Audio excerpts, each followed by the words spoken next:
My dear brothers and sisters in Jesus Christ, a young man had a dream one night. And in the dream, the Lord appeared to him and said, "Young man, you have been very devout. I have a little task for you. Just outside your cabin, there's a huge boulder. I want you to push that boulder." Being an obedient young man, he woke up in the morning, and rightly so, outside his cabin, there was a huge boulder. And he began to push. He began to push from morning till evening, for days, for weeks, for months, in the hot sun, in the cold weather. He began to push and push the boulder, but the boulder never moved an inch. But he kept on pushing.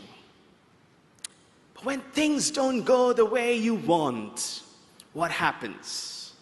You get disappointed. Despair and hopelessness creeps in, and these are seeds sown by the evil one. These are moments of temptation.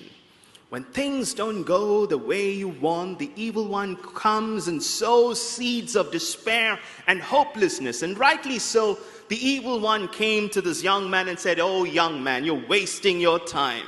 You've been pushing this boulder from morning till evening for days, for weeks, for months, in the hot sun, in the cold weather, in the rainy weather, but the boulder hasn't moved an inch. You must be crazy to follow this God's order. Forget about it. Go about doing what you do best." But the young man, who was devout, didn't give in to his despair, but he said, "I will take it up to the Lord." So that night he said, "Lord, I want to talk to you." And the Lord said, "All right, son, what is it about?" "God, I've been pushing this boulder from morning till evening, for days, for weeks, but the boulder hasn't moved an inch. I feel I've been wasting my time. You asked me to push the boulder, but why hasn't the boulder moved an inch?" And God looked at him and said, "Son, I asked you to push the boulder, not to move the boulder. I asked you to push the boulder, not to move the boulder. Pushing the boulder is your job. Moving the boulder is mine." Sometimes we like to play God. Let God be God. Let's do what God expects of us. All that God expects of each one of you is to push, and let the Lord do the rest. Keep pushing no matter what. And God said to this young man, "Young man, you said nothing happened to you. Look at yourself. Look at your arms, how strong they are.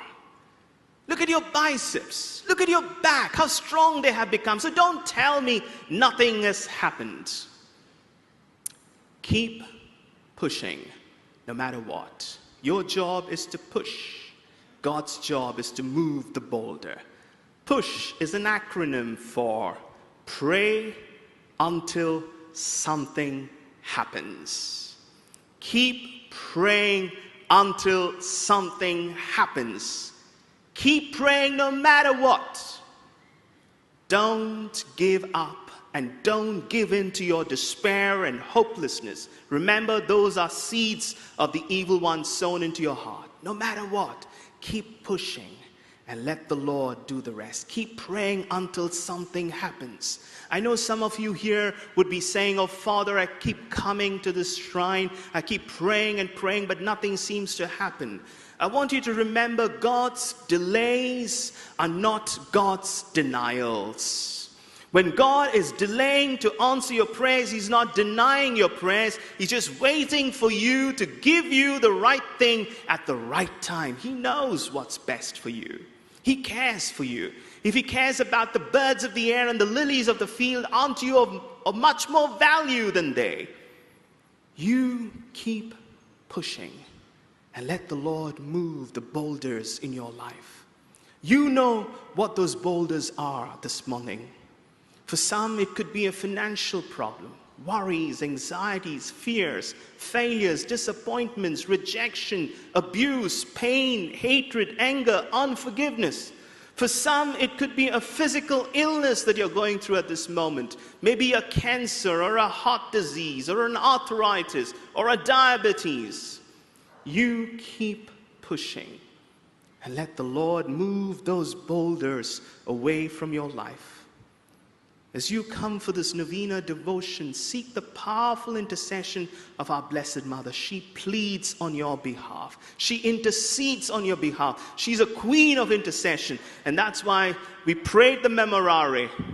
Remember, O most gracious Virgin Mary, never was it known that anyone who fled to thy protection, implored thy help, or sought thy intercession was left unaided. Never was it known that anyone who came to our Blessed Mother went home empty-handed.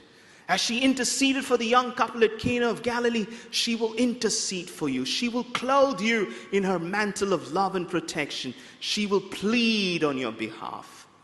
And a mother's cry will never go unanswered. Her son Jesus will yield to your intentions. So most important of all, be confident when you pray. Have deep faith. The Lord says, ask and you will receive. The Lord is saying, ask, I will think about it. Give me about a week's time. I need to process it through my angels. No. He says, ask and you will. It's definite promise. It's for you to claim these promises with deep faith. Ask and you will receive. Seek and you will find. Knock and the door shall be opened for you. Along with confidence, you need to be persistent in your prayers. Don't give up. Pray without ceasing. And the Lord will give you the right thing at the right time. He knows what's best. If He cares for the lilies of the field and the birds of the air, will He not care for you much more?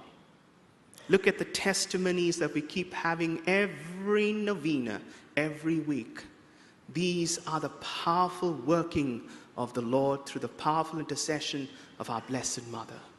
Pray this morning for the grace to have deep faith, to be persevering, and to know the Lord will move the boulders of your life away from you.